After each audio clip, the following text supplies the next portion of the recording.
ដើម្បីកុំឲ្យតណ្ហាដន់ទៀតថាខ្ញុំជាជន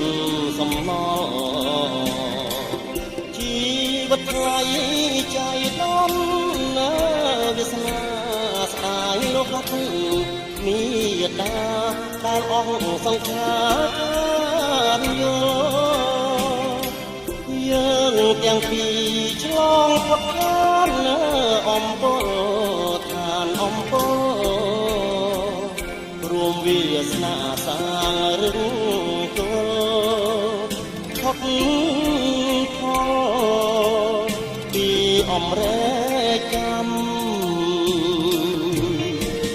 សូមប្រកាសដល់អង្គទេវតាជួយចាំរឿងស្នេហាបណ្ដាលួងចិត្តនៃខ្ញុំសូមឲ្យចិន្តានៃបុព្វាត្រពុំមករួបរวมមនោរម្យព្រមជាគូវាសនាអបណ្ដាកណាជីវិតណាចុងក្រោយអូនកុំបនដោយឲ្យមានចិត្តប្រឹងឆា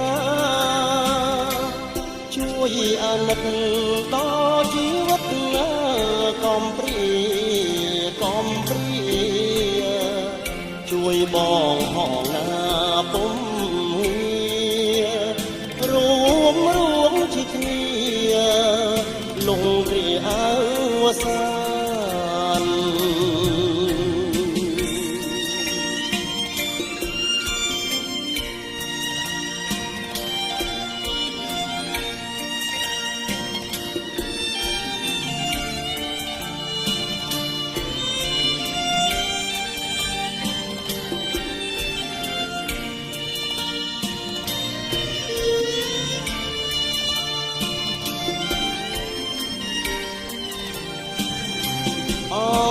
បណ្ដា